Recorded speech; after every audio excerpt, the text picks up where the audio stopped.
capítulo 14 e o verso 12. Provérbios, capítulo 14 e o verso 12. Apenas o verso 12. Eu vou ler. E gostaria que toda a igreja repetisse, por favor. Provérbios, está um pouquinho antes do meio da Bíblia. Capítulo 14, o verso 12. Quem achou diz amém? Amém. Eu vou ler e toda a igreja repita, bem forte. Amém? Que diz assim: há caminho que ao homem parece direito, mas o fim dele são os caminhos da morte. Amém? Toda a igreja bem forte, vamos lá? Há caminhos que ao homem parece direito, mas o fim deles são os caminhos da morte. Amém.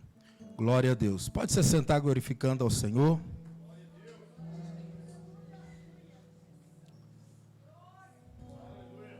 Irmãos, nessa tarde eu orava ao Senhor para que Deus me desse uma palavra para transmitir à igreja do Senhor.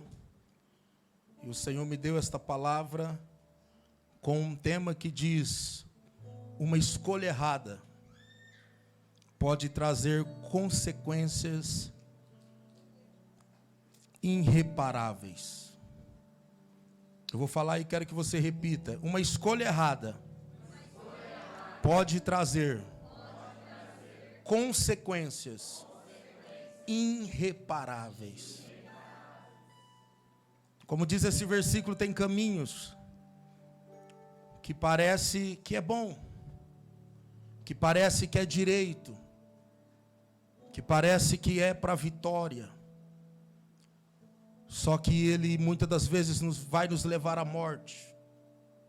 E uma coisa muito importante, irmãos, que quero que você entenda, que a minha vida, a sua vida, são o resultado das nossas escolhas.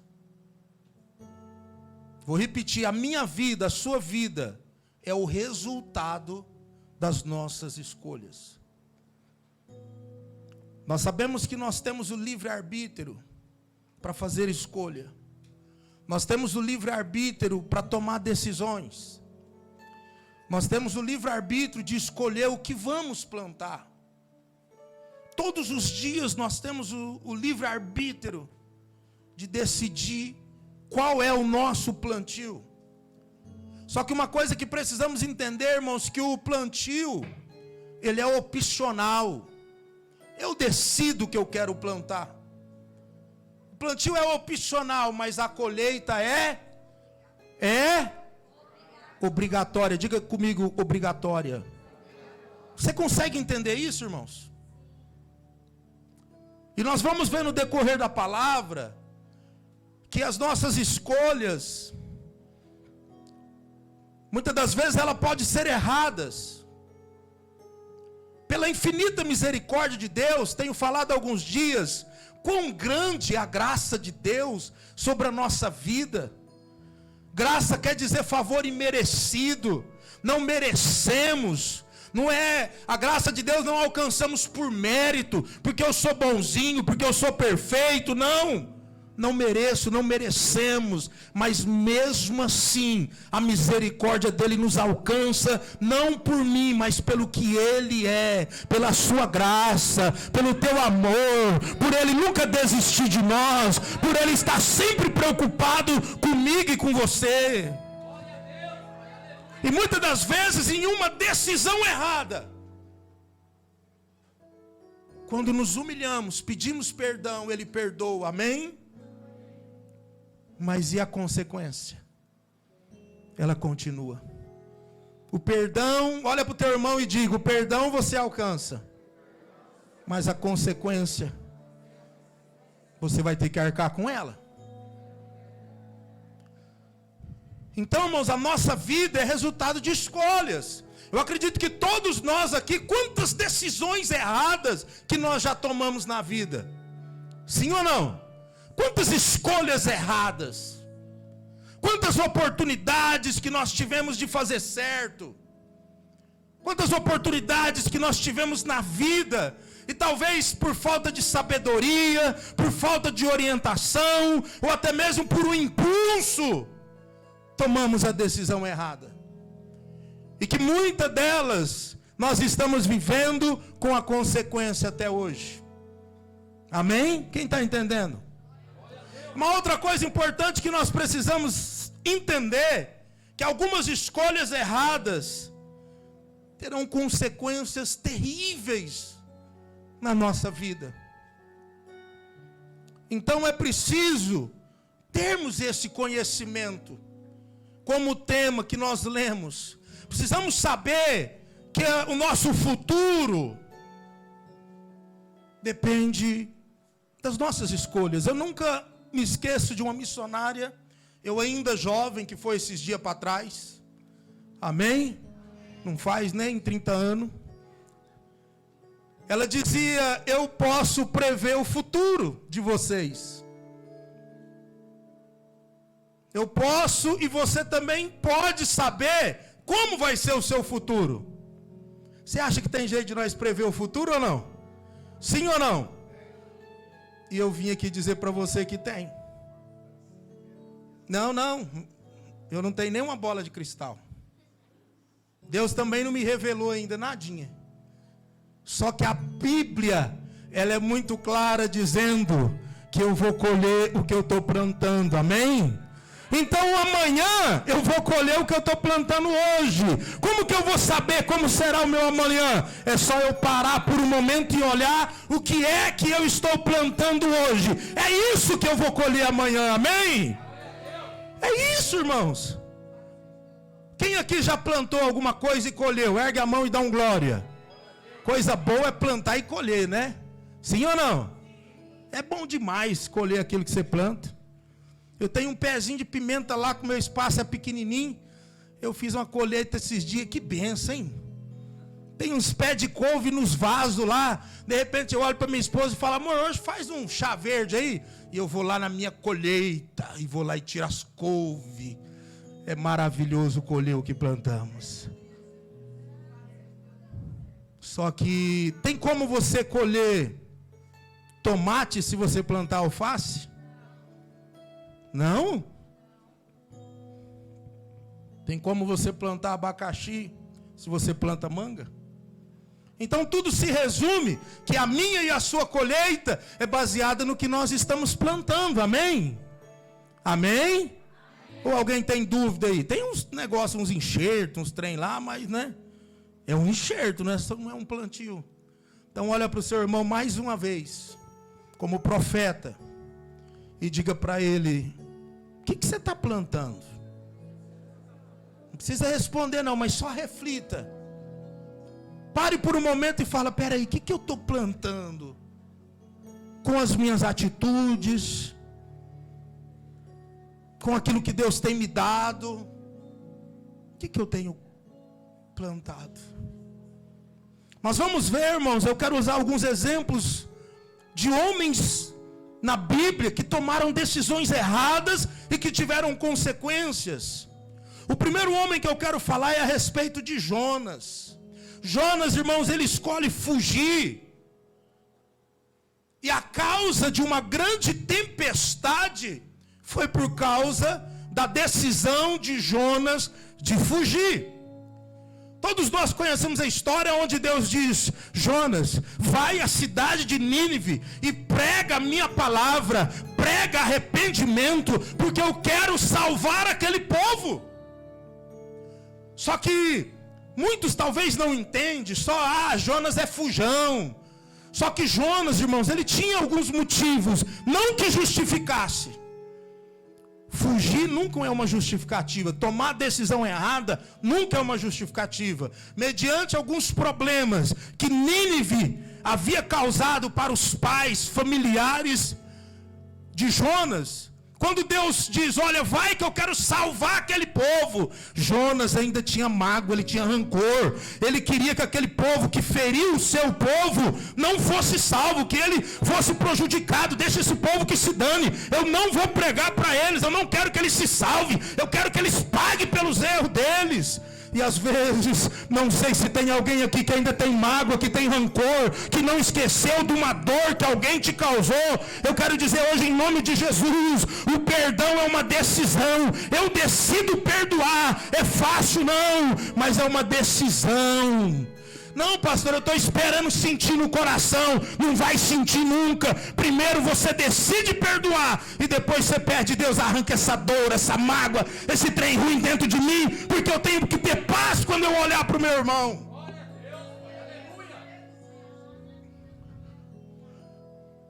E Jonas então decide fugir.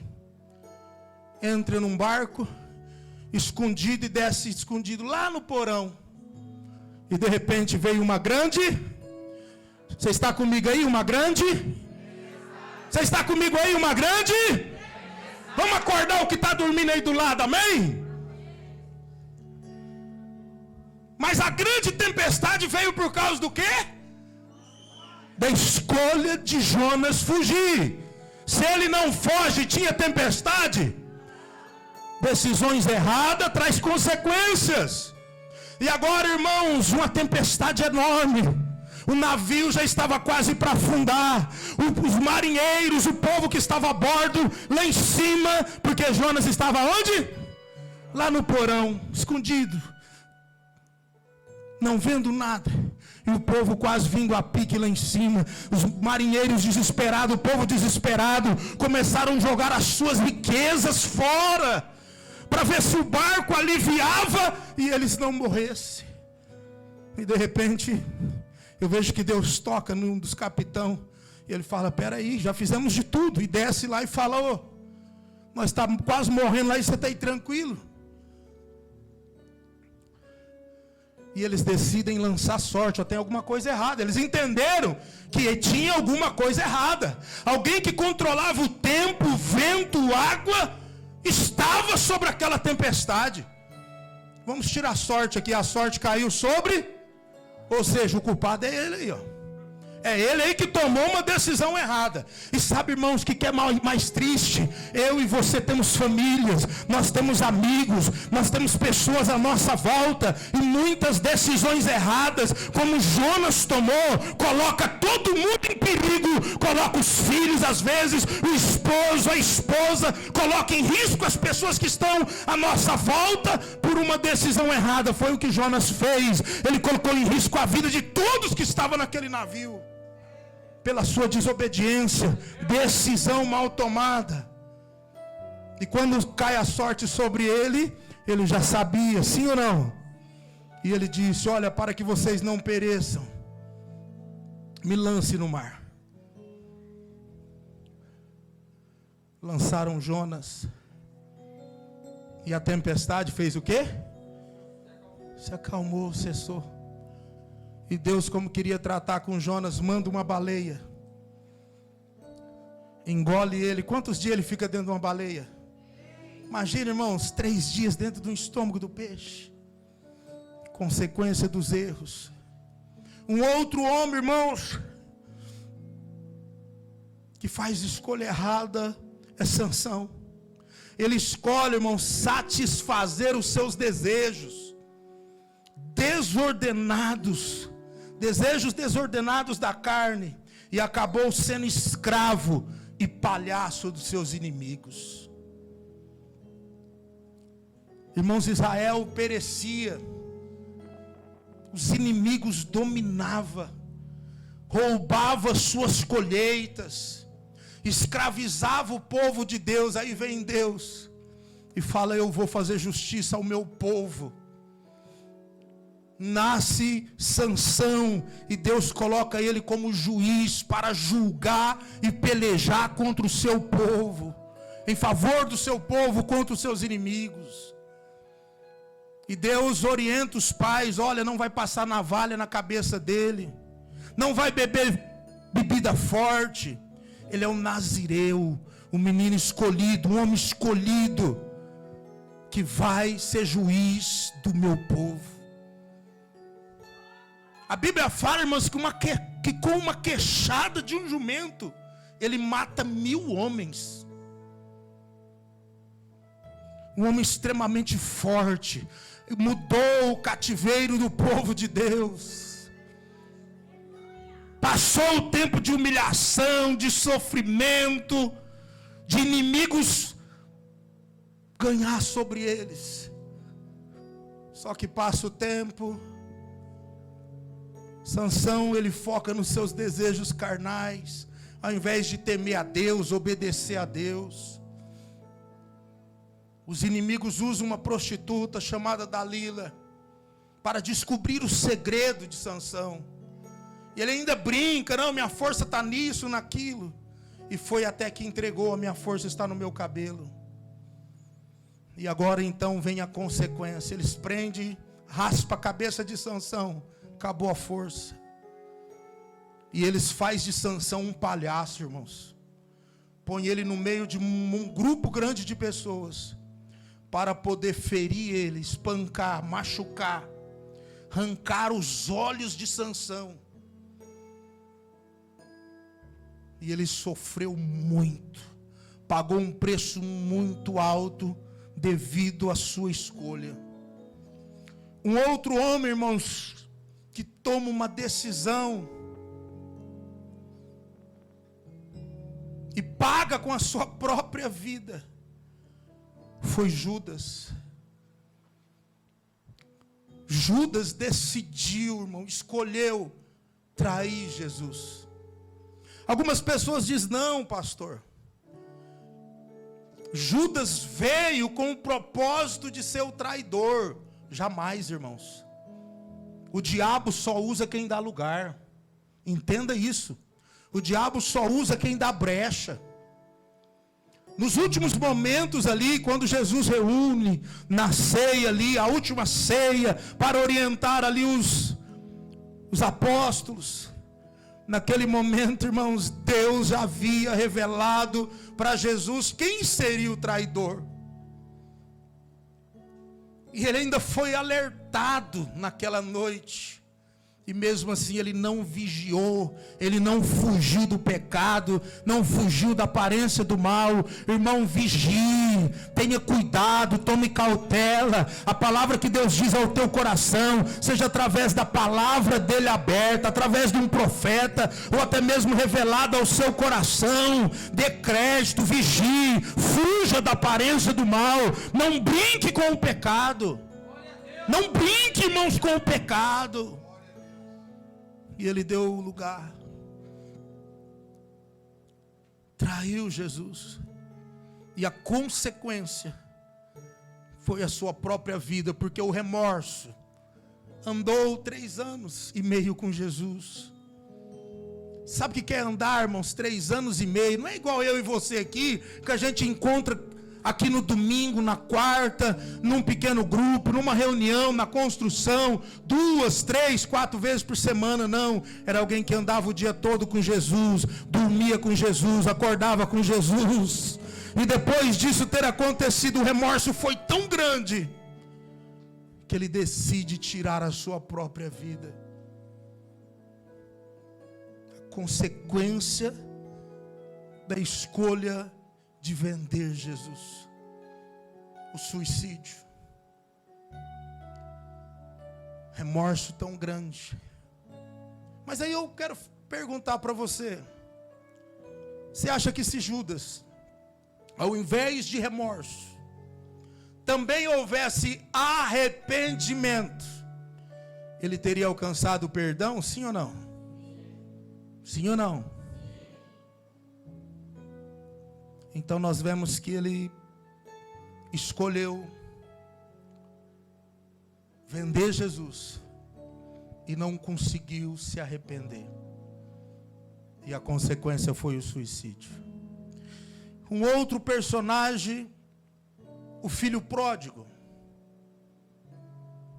O filho pródigo, irmãos, ele escolheu sair de casa no tempo errado e da forma errada. E qual foi a consequência? Foi ir para o meio dos porcos, desejar comer as bolotas dos porcos. Por que ele saiu da sua casa na hora errada? Todos nós sabemos, irmãos, que herança nós recebemos quando perdemos nossos pais, sim ou não? Sim ou não? Alguém tem uma herança gorda para receber aí? Dá um glória a Deus. Hoje, povo pobre, Jesus, tem misericórdia deles. É brincadeira. Vai trabalhar não, para você ver se tem herança. E não tinha experiência, irmãos. Sabe, uma coisa que eu vejo aqui no filho pródigo também, sabe o que é? A falta de gratidão. A falta de reconhecer e valorizar o que ele tinha. Amém? E ele de repente olha e vê que tudo que ele tinha não era suficiente. E ele fala, não, eu quero sair, eu quero curtir, eu quero viver a vida. E chega no pai dele e diz, pai, me dá a parte da fazenda que me cabe. Divide em 3 aí a fazenda. Ou divide em 2, porque o senhor vai morrer daqui uns dias mesmo. Deixa aí a parte do meu irmão e dá a minha parte que eu estou, carpindo no gato. Sabe o que eu vejo aqui, irmãos? Um adolescente, alguém imaturo. Assim como nós já fomos um dia. Assim como às vezes os nossos filhos têm sido. Porque é interessante, nossos filhos criam 15, 16, 17, 18 anos. Eles acham que sabem mais que os pais. Sim ou não? Não, pai, o senhor é ultrapassado. Isso aí foi 30 anos atrás. Ultrapassado ou não, vai fazer do jeito que eu quero. Amém? Sabe por quê, irmãos? Porque eles acham que sabem das coisas, mas não sabem de nada. Amém? Só que nós temos que deixar isso claro para eles. Eu sei, você acha que sabe. E aqui as minhas regras, é assim que vai funcionar. Pega duro mesmo, não dá moleza para os seus filhos não. É igual a palavra que foi ministrada ontem, o pastor diz, o diabo já não está mais tão preocupado com você. Ele quer acabar com a geração dos seus filhos. Ele quer acabar com nossa geração, que são nossos filhos e nossos netos. E é minha, é tua responsabilidade garantir que os nossos filhos vão estar na presença do Senhor. É a nossa responsabilidade garantir que o diabo não vai ter poder para tocar no meu filho, na minha filha, na minha geração. Aqui não, em nome de Jesus. Então, às vezes eles acham que sabem. É igual eu já disse aqui, irmãos, tanto que eu apanhei da minha mãe. Quantas vezes ela dava aquela surra de vara de goiaba? Minha mãe era revoltada, irmãos. Trabalhava 3 serviços, chegava em casa e caçando alguém para descontar a raiva dela. Eu e minhas irmãs se lascava. Entrava os 3 no banheiro, a hora que a gente escutava o chiadinho do portão. Porque ela falava, vai fazer isso, Fabiana, Érica, isso, e Denise, isso. E a hora que eu chegar, eu quero os 3 tomar banho. Aí nós enrolava, escutava o barulho do portão, entrava os 3 no banheiro. E quantas vezes eu deitei naquela caminha minha, eu vou sumir, eu vou desaparecer, eu não aguento mais. Desaparecer para onde? Naquele momento, irmãos, eu tinha raiva. Eu achava ruim. Só que hoje eu olho para trás e digo, mãe, obrigado por cada surra que a senhora me deu. Porque isso fez eu virar homem de verdade. Fez as minhas irmãs ser temente a Deus. E nós 3 estamos na presença do Senhor até hoje, para a glória do Senhor. Então tem coisas, decisões que nossos pais vão tomar, que os pais vão tomar, que às vezes os filhos não vão entender, vai ficar bravo, revoltadinho, vai, pode ficar, mas vai fazer. E quando chegar daqui uns anos, você vai olhar para trás e dizer ainda, pai, obrigado mãe, porque vocês não deixaram eu fazer o que eu queria. Vou dar um exemplo para vocês, eu ia deixar o testemunho para contar depois, mas eu já vou aproveitar agora. No momento, quando eu estava Na quarta série, nós estávamos passando muita dificuldade financeira. E eu não gostava de estudar nem, irmãos, de jeito nenhum. E eu falei, mãe, não sou bobo, né? Montei uma estratégia. Ô mãe, o trem está difícil demais. Eu vou sair da escola para trabalhar, para ajudar a senhora. E estava feio mesmo, coitada. Ela não tinha alternativa. Eu saí da escola. Eu não culpo, irmãos, a minha mãe. Mas eu acho que naquela hora, ela tinha que ter olhado para mim e dito, nossa filho, você me deu uma boa ideia. Você vai estudar de manhã e trabalhar à tarde. Ou você vai trabalhar de dia e estudar à noite. Nem lembro se podia estudar à noite naquela época. Ou se eu batesse o pé, não mãe, eu vou sair da escola. Ela podia ter pegado uma vara um pouco mais grossa de goiaba e ter deixado eu tudinho marcado. Que hoje eu ia falar, mãe, obrigado por essas marcas. Porque foi difícil, mas eu estudei. E eu venho, irmãos. Voltei para a escola ainda, estudei mais 2 anos só. Saí, nunca mais voltei. Aí eu falei, bom, eu não tenho estudo. Eu vou ter que ter uma profissão, senão eu estou lascado. Entrei no frigorífico. Comecei como ajudante, resumindo, virei desossador. Opa, tenho uma profissão. Falei, não, mas eu tenho que crescer. Saiu um curso de computação do sindicato, R$10. Eu falei, opa, o negócio está evoluindo, eu tenho que aprender computação. Aprendi computação. Aí Deus preparou, eu virei líder. Aí assistente do supervisor, tudo que era documento, esse trem, eu fazia tudo e fui aprendendo Excel, Word, esse trem tudo. Fiquei bom. E fui justificando e deixando o estudo. Fiz 2 cursos teológicos básicos que não precisa de estudo. Só que aí de uns anos para cá, irmãos, eu falei, eu preciso terminar meus estudos. Eu já vim incomodando com isso. Aí nós fomos na Slavec, no Rio de Janeiro, ano passado, retrasado. Aí eu não sei se o pessoal que foi comigo lembra, que o bispo Manuel Ferreira, ele pregou em 15 minutos, né? 10 minutos, não sei. Mas uma coisa que ele falou e eu marquei e saí dali. Ele falou assim, olha, eu virei pastor na fazenda, na roça. Eu pastoreei muitos anos sem ter estudo, sem ter um curso. Só que depois de velho, eu terminei meus estudos e fiz a faculdade. E eu falei, eu tenho que fazer esse trem. Eu tenho que fazer. Eu saí dali decidido. Só que tem coisa, irmão. Por isso que a Bíblia fala. Tem coisa que Deus permite na nossa vida a gente tirar o pé do chão, que senão a gente não tira, não. Tem luta que Deus permite para a gente agir. E aí esses dias eu passei uma situação e eu senti muito humilhado, irmãos. Porque eu não tinha estudo, não tinha terminado. Esses dias agora. E eu falei, eu vou criar vergonha na cara. A hora que eu soube da notícia, passou um dia, falei, não, agora eu vou ter que criar vergonha na cara e vou terminar. Aí fui pesquisar o EJA, descobri o EJA lá em Rio Preto. E comecei a estudar via internet.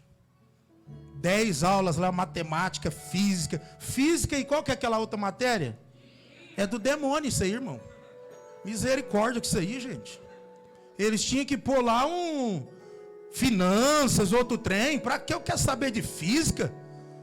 Eu não sou físico, não vou virar físico. Eu sou pastor, sou.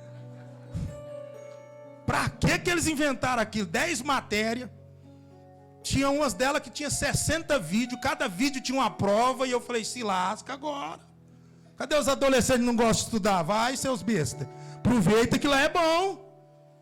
Mas para a glória e o nome do Senhor Jesus, eu fiz a prova e tive 85% de aproveitamento. E eu só estou esperando chegar o meu diploma e o meu histórico. E vou fazer agora um bacharel em teologia. Nunca é tarde, irmão, nunca é tarde, corre atrás. Só que eu volto lá para você entender agora. Foi mais difícil agora, irmãos. Igual eu falei, eu não culpo minha mãe, não. Mas ela tinha que ter pegado eu mais ainda. E fazer, vai estudar, seu safado. Deixar a cicatriz, eu ia olhar agora e falar, ô, cicatriz abençoada. Os nossos filhos não sabem, irmãos, e por isso nós temos que fazer o que é certo. Amém? Então o filho pródigo sofreu consequência pela desobediência. Ou seja, ele precisou sofrer para aprender, amém? Ele precisou sair, conhecer o mundo para aprender, amém? Aí eu pergunto, nós precisamos, irmãos, agir no impulso, tomar decisão errada para aprender? Precisa? Precisamos aprender do jeito mais difícil? Sim ou não? Eu já disse aqui que nós temos 3 jeitos de aprender. Vocês lembram? Vocês têm que saber de cor. Qual que é os 3 jeitos que tem da pessoa viver, melhor dizendo? Ele sendo o quê? Inteligente, sábio e tolo. Ó, essa aqui estava no culto. Glória a Deus. Nos cultos que eu acho que eu já preguei 30 vezes. O tolo, irmãos, é aquele que vem aqui e quase cai porque tem um degrau. Amanhã ele passa, ele quase cai de novo. Depois da manhã ele passa, ele quase cai de novo. Aí o inteligente cai uma vez, ele dá uma olhadinha. Ô, degrau desgramado, agora eu sei que você está aí. A outra vez que ele vem até assim, ó. Vai derrubar hoje não. Porque ele aprendeu que aqui tem um degrau. É o inteligente, ele aprende com seus erros. Então o tolo, ele fica só sofrendo, porque não aprende nunca. Só que aí tem o inteligente que aprende com seus erros. Amém? Será que eu e você temos aprendido com os nossos erros? Só que aí vem e tem o sábio. O sábio, ele vê o Salles quase caindo aqui, e ele já fala, e tem um degrau. A hora que ele vir, meu amigo, ele não precisa quase cair, nem uma única vez, porque ele aprendeu com o erro dos. Então, irmãos, vamos aprender com os erros dos outros. Não vamos tomar decisão para passar dificuldades. E para mim concluir, irmãos, uma escolha errada pode comprometer todo o projeto de Deus na nossa vida. Vou repetir, irmãos, uma escolha errada pode comprometer todo o projeto que Deus tem na sua vida. Você tem noção do que é isso? A pessoa não jogar tudo fora porque toma decisão sem orar, sem pedir direção. Uma escolha errada compromete o cumprimento das promessas de Deus nas nossas vidas. Era o que aconteceu com Judas, era o que Deus tinha para ele, irmãos. Deus tinha uma história brilhante como os outros apóstolos, que era fazer diferença, impactar o mundo. Cuidado com as suas escolhas, não comprometa o que Deus tem na sua vida. E aí nós vemos em Salmos 23, que foi lido hoje aqui, o verso 3, aonde ali o salmista diz, guia-me. Ou seja, nós precisamos pedir para que Deus nos guie em cada tomada de decisão. Amém? E rapidinho aqui para mim concluir, Moisés escolheu sofrer com o povo de Deus e foi honrado por Deus, ou seja, exemplo de escolha acertada. Abraão escolheu obedecer a Deus, mesmo sem saber para onde ir, ele obedece a Deus e foi abençoado. A sua geração foi poderosa e Abraão é considerado o pai de todos nós na fé. Escolha assertiva. Um outro homem, irmãos, que fez uma escolha assertiva foi José. Ele abriu mão de um programa, de um relacionamento breve com a esposa do patrão e escolheu honrar a Deus. Escolheu obedecer a Deus. Escolheu honrar o seu patrão. E Deus fez dele o governador. Escolha assertiva, amém? Você entende, irmãos, que se José cedesse à tentação ali, ele tinha perdido o seu governo? Parece uma coisa simples, amém? Só um casinho com a mulher do patrão. ele teria perdido o governo. Irmãos, temos aprendido isso na escola dominical e eu encerro aqui. Não tente dar um de forte com a tentação. Não tente. Já falamos isso outras vezes. Fuja da tentação. O único momento que a Bíblia permite nós, de certa forma, covardar é contra o pecado.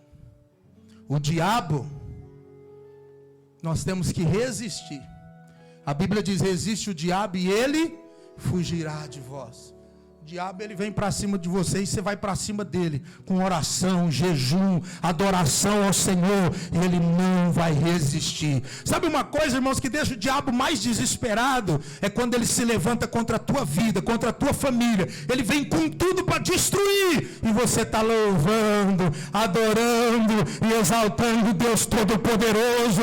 Ele olha e fala: não tem jeito, eu estou destruindo a vida dessa mulher, e ela está adorando como se fosse festa, como se tivesse tudo bem. Ele fica revoltado e fala: esse aí não tem jeito não. Agora aquele que qualquer tempestadezinha vem, a pessoa já olha para o céu: cadê o senhor? Me abandonou já?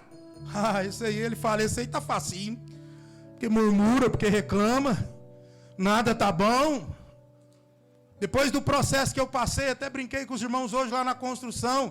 E aí, tá tudo bem, irmão? Pode estar pegando fogo. Conta no vermelho, trem pipocando.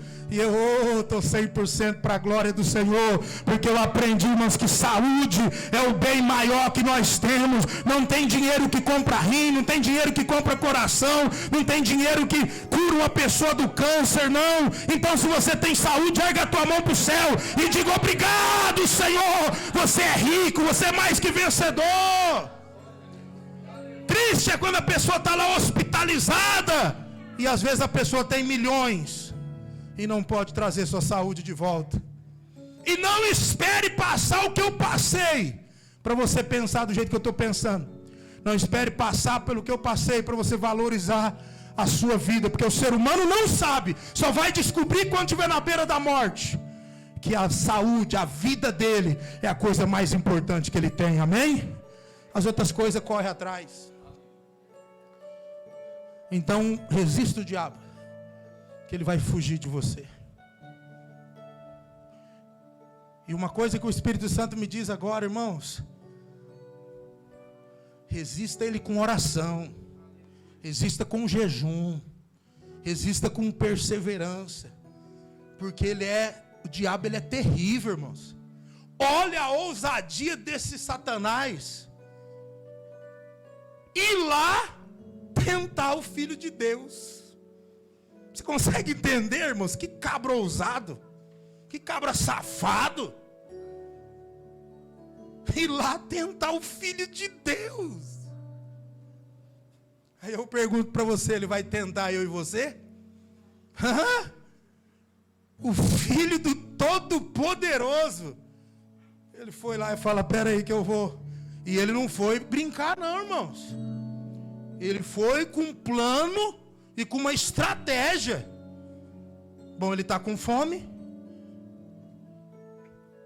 Eu vou pedir para ele transformar a pedra em pão. Vou matar ele está com fome. Eu vou pedir para ele se prostrar diante de mim, porque ele é o Filho de Deus, ele vai querer poder sobre a terra. Ele foi com estratégia. Amém? Se coloque de pé.